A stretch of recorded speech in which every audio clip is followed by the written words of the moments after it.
Hello and welcome to SkyWatch Television. I'm Joe Artis Horn. Today we continue week 3 in a special series that we're doing about the brand new 6-DVD, 6-part docuseries, Rescue Us, waging war on a malevolent industry that is systematically destroying innocence. Before we get into today's discussion, let me introduce our very special guest. She's the survivor of one of the most extreme cases of child abuse in Missouri state history. She's now a child advocate and featured in the Rescue Us series, Samantha Orr.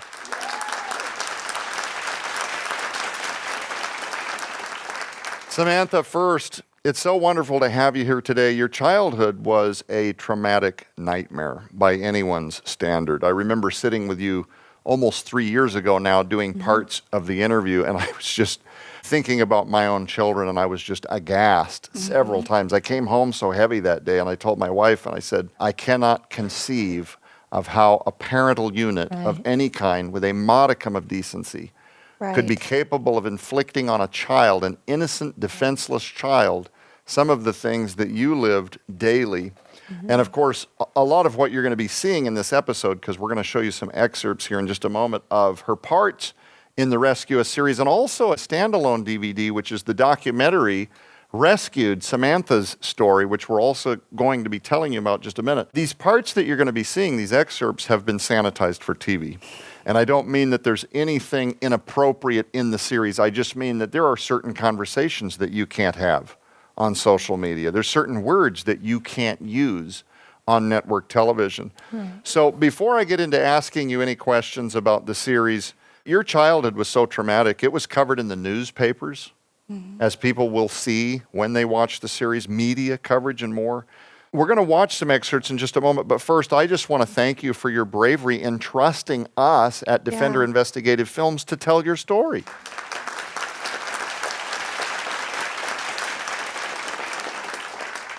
Here in just a minute, we're going to be talking with Samantha Orr and what it was like to be a part of the Rescue Us series, but first, watch this.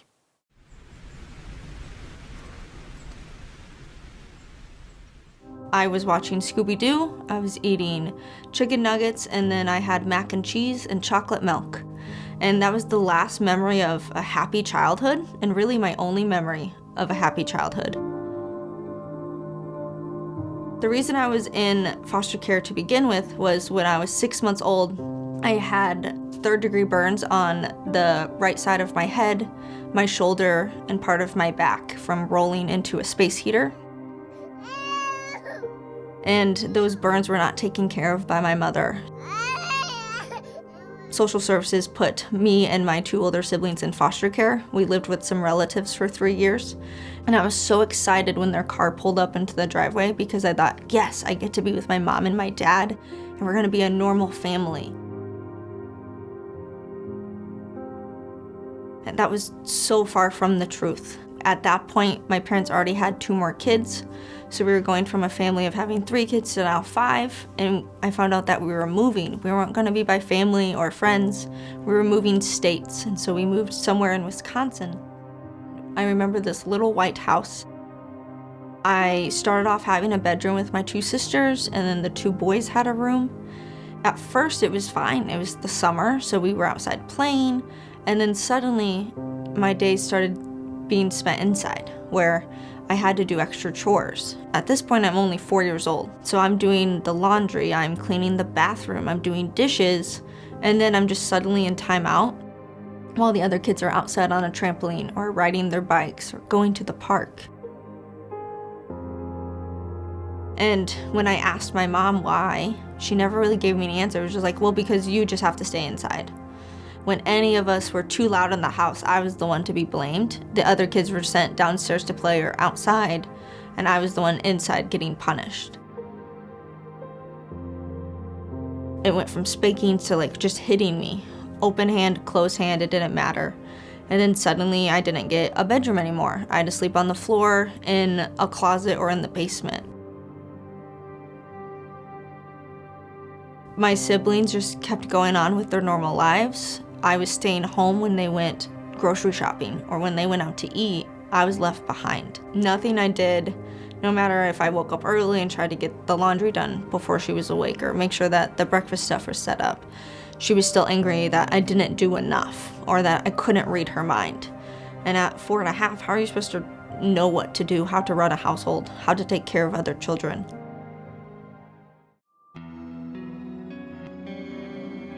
If you're looking at an overview of my childhood, besides just the day in, day out beatings, other memories I have are I was 5 years old, I was standing on a step stool doing dishes because I couldn't reach the sink.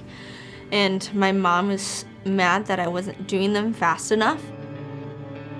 She walked over, she had picked up one of the steak knives that I had already cleaned, and like my hand was resting on the counter, and she like just shoved it through my hand and just walked away. Didn't say anything, didn't do anything, and I'm just standing there, and I look down, and there's a little bit of blood, but I know, I'm like, if I pull this out, there's gonna be more blood. But I was like, I can't stop doing dishes. So I had to pull the knife out of my own hand, and I cleaned the knife with my left hand and like put it back. And then I just got paper towels and wrapped my hand and just kept going. And that was just when I was 5. When I was 7, we were in another house and I was in the kitchen. And at this time, I think I was just like walking through the kitchen. And there had been a cookie sheet out on the countertop. My mom was mad about something, and she walked into the kitchen, saw me, saw the pan. So she picked up the cookie sheet and just kind of like frisbeed it across the kitchen. And when she yelled my name, I like turned to her. And at that time, it like hit me right in the head. So I have a scar, it's like a crescent shape, on my forehead, and I passed out immediately.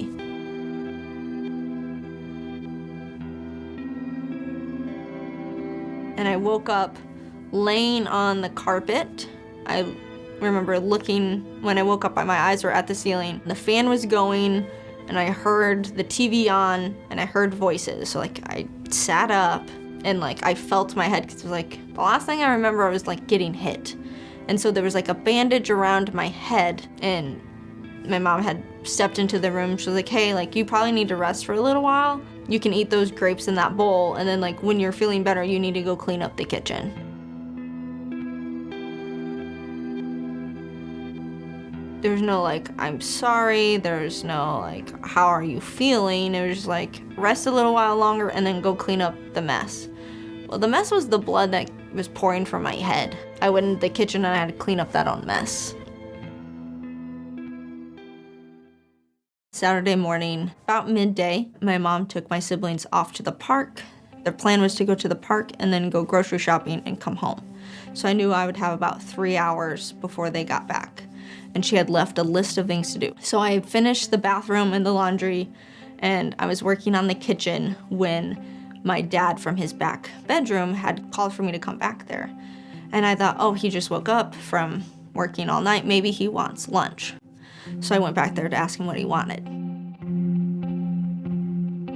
And it turns out he didn't want food. He wanted me to come in, close the door, locked it, and then from there, that's when really the nightmare started.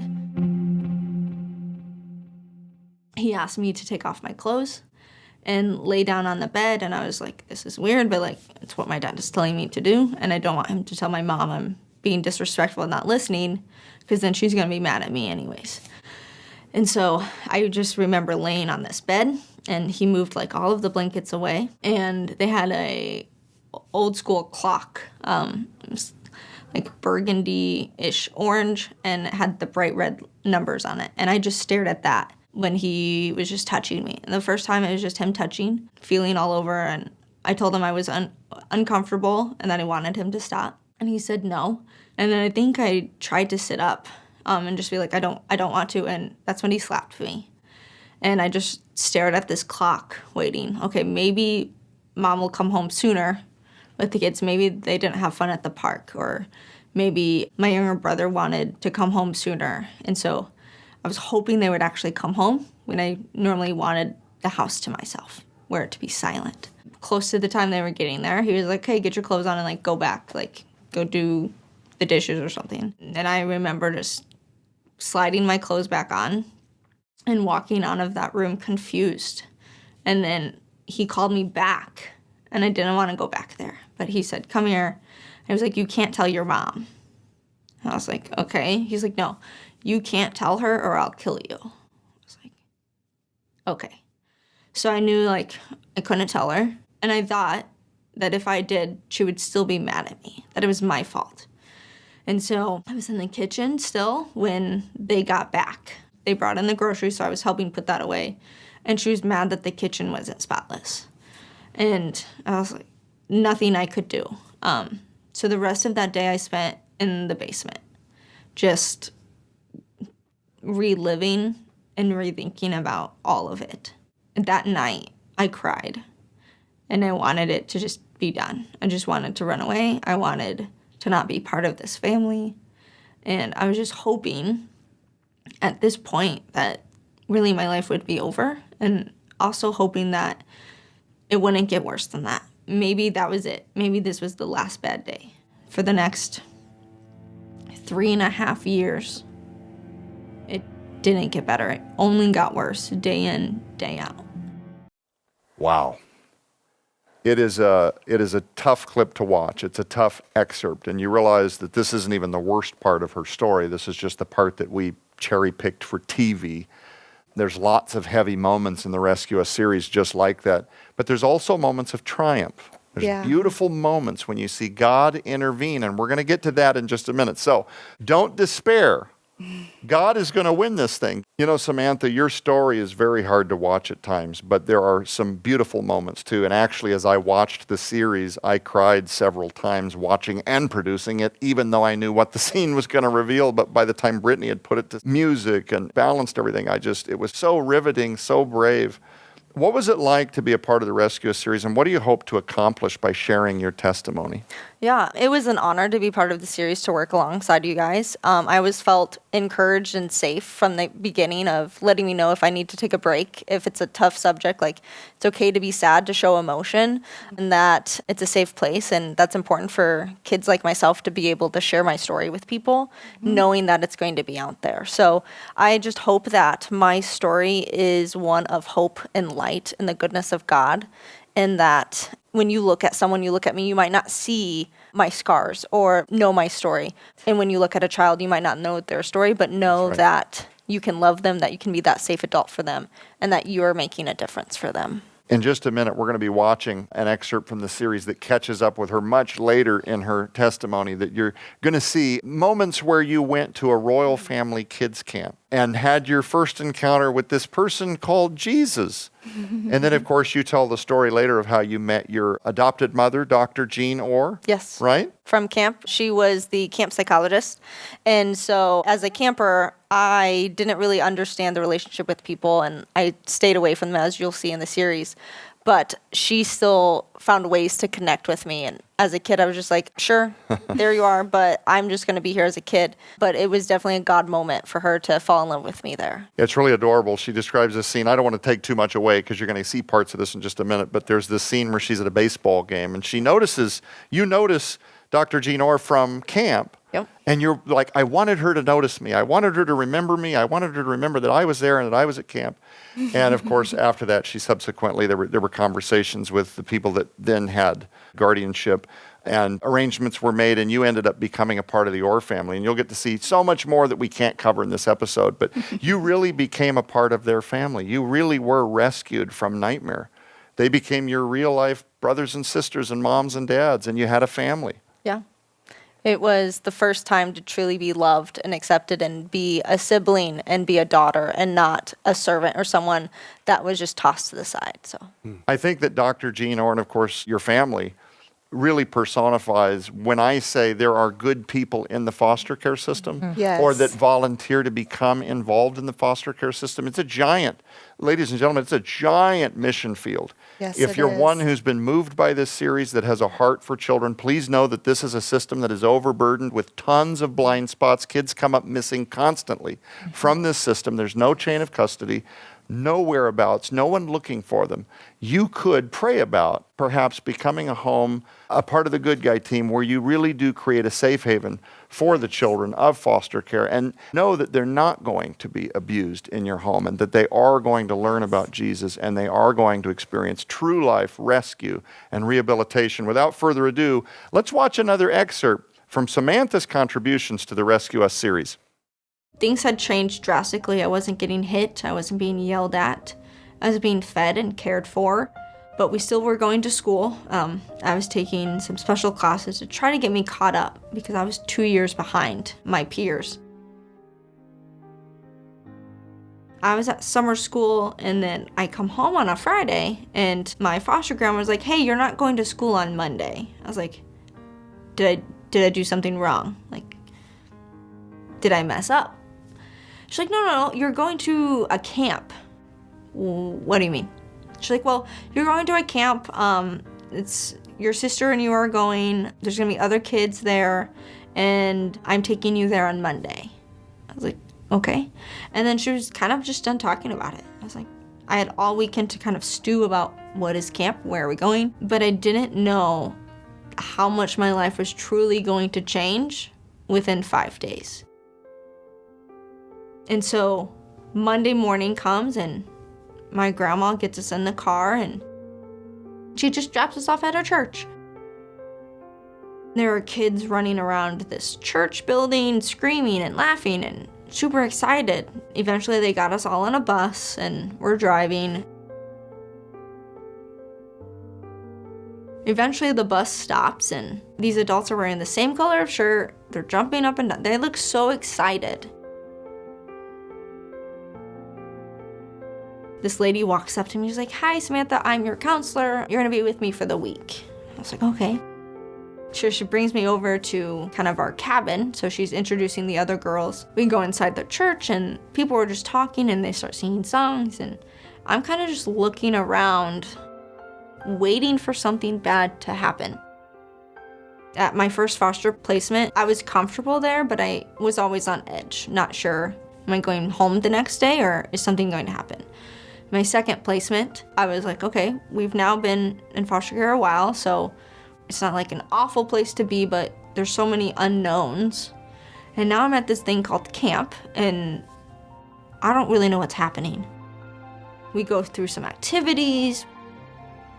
We go to our cabin, we go to dinner. I was like, cool, dinner, I get free meal. This is kind of nice, I don't have to like do any chores yet.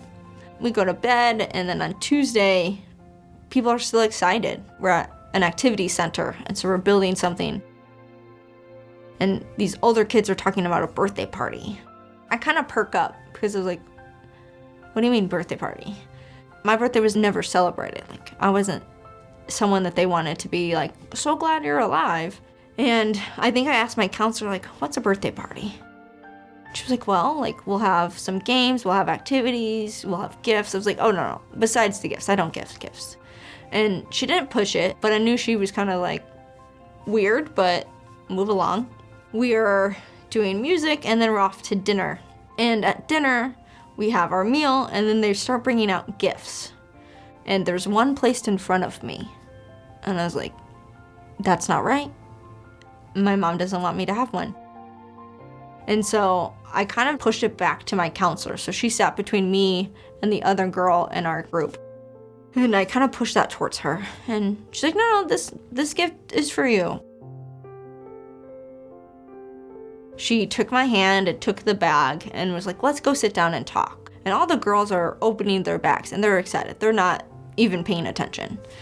And so she has our container here, and she's taking out the toys.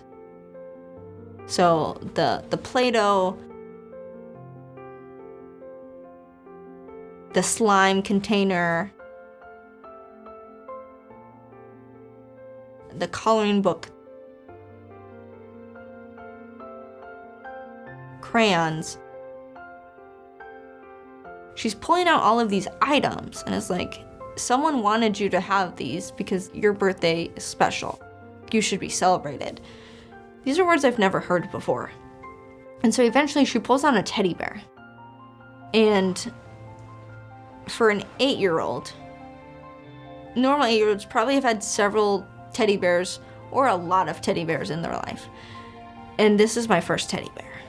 And there's no tag on it, there's no price on it, but I thought teddy bears were expensive because I was like, I never got one. My counselor's like, somebody wanted you to have, this is for you. It's for Samantha. And she used my name.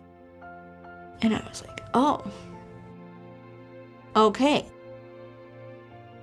Maybe I can be normal. Maybe I'm a normal kid. Maybe I do deserve birthday gifts and can be celebrated. And maybe these people here actually care and they do love me and they want me to be safe. And all it took was 5-10 minutes of a counselor's, dedication to sit with me and take the time to be like, this was meant for you. And instantly camp changed for me. I started questioning, what's our next activity? I wanted to do everything. We go outside and we have this birthday party and I was having fun.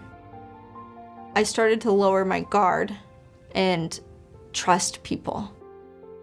After Tuesday night, Wednesday morning, I was up ready to, let's go. There was no, I want to stay in bed. I'm like, let's go swimming. Let's go play the games. Let's even go sing the songs and listen to these stories in the play. Camp kind of was my safe haven. It was where I felt normal. And that week, by Friday, the girl sitting on the bus next to me on the way there was a stranger. And when we were leaving, she was my best friend. And I was like, I have a friend. I have a teddy bear and I have a friend. And when I go home, I have memories and I know what a normal kid is like. And so Friday we do our songs and whatnot, and they're like, okay, we're gonna load the bus, and they hand us memory books, pictures. I mean, I don't remember pictures of me being taken growing up. The only last time I had pictures taken was when police were in our house. And so these pictures are of me playing and having fun. I have something to prove that this is real. This, I didn't dream it up. This wasn't some imaginary thing. This is proof that I had fun. Well, ladies and gentlemen, we need the grassroots support of our SkyWatchTV family to help us get the Rescue Us series out to as many people as we possibly can. This information is being suppressed, deleted, deplatformed, taken down, and is way too sobering for most network television outlets. We need you to get involved. We need you to join us in the efforts to get this series in front of your friends, your pastors, people of influence in government, your communities, anybody and everybody. Help us share this series not only to illuminate the many, many ways that we're losing an entire generation of children to intolerable darkness, but also to assist in the raising of an army of God's people willing to stand in the gap for them. The Rescue Us series shows the viewer what can be done by absolutely anybody willing to say, yes, Lord, I will answer the call. I will intervene for those who have no voice and for those who desperately need help. And that's why right now we're asking you to stand with us.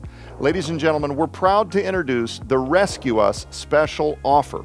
For your donation of only $49.99, you'll not only receive a copy of the entire 6-DVD docuseries Rescue Us that uncovers the massive crisis destroying an entire generation of youth, all while challenging each one of us to rise up for our nation's most vulnerable and break the cycle of abuse. But you'll also receive the brand new documentary, Rescued, Samantha's Story, where Samantha Orr personally takes you through her nightmarish childhood of unthinkable trauma and abuse to her total restoration in the arms of Jesus Christ. But friends, that's not all. Right now, while supplies last, we're also including in this special opportunity the 4-hour audio series on disc, The Hidden Occultism of Epstein's Orgy Island by the late Dr. Thomas Horn. Silent Cry, The Darker Side of Trafficking, featuring Yaku Bouillons, Ilanka Deaton, Dr. Thomas Horn, and others. And the major motion picture movie, Camp, on DVD that showcases what God can do in the life of a child desperate in need of rescuing through ministries like Royal Family Kids and is inspired by true events. Sold separately, these items hold a retail value of $200. Yours now for your donation of only $49.99, which includes free shipping to all U.S. orders. But ladies and gentlemen, we are so committed to this message reaching as many viewers as is humanly possible that we want to equip you, our grassroots army of SkyWatch TV friends and family members, with an opportunity to partner with us like never before. Join us in spreading this invaluable message through the Rescue Us Partner Pack, where you'll receive 5 copies of each of the items we just mentioned for your donation of only $165. That's right, when you order the special Rescue Us Partner Pack, you'll receive 5 copies of the entire 6-DVD docuseries Rescue Us, 5 copies of Rescued, Samantha's story, 5 copies of The Hidden Occultism of Epstein's Orgy Island, 5 copies of Silent Cry, The Darker Side of Trafficking, and 5 copies of the major motion picture movie Camp on DVD. This massive collection of documentaries, audio series, and movies holds a retail value of $1,000. Yours now for your donation of only $165. With 5 complete copies of everything in the collection, that allows you to keep 1 for you and your family and 4 entire sets to share with people that you believe will also be inspired to stand up in defense of God's greatest gift to us, our children. Remember, your donation helps SkyWatch TV continue to get this important message to the 4 corners of the world. You can also stream the entire Rescue Us series and or Samantha's story right now at skywatchtvstore.com/stream. So act quickly. You can scan the QR code on your screen using the camera app on your phone for instant access to this special opportunity. Visit us at skywatchtvstore.com or call 1-844-750-4985 and ask for the Rescue Us special offer or the Rescue Us Partner Pack right now. Stand with us, help us get the word of this special project out to as many people as is humanly possible. Ladies and gentlemen, one more time, Samantha Orr.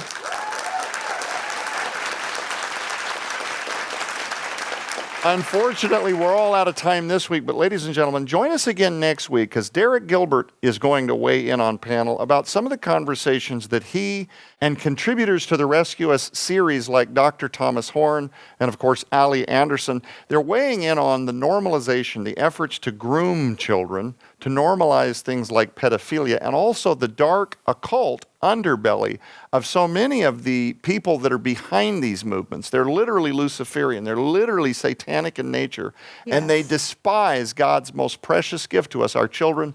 It's not an episode you're going to want to miss. You'll have to join us next week when we return. For everybody here in studio, everybody on panel, thank you again for joining us. I'm Joe Artis Horn. Keep your eyes on the prize, which is Jesus Christ. We'll be back.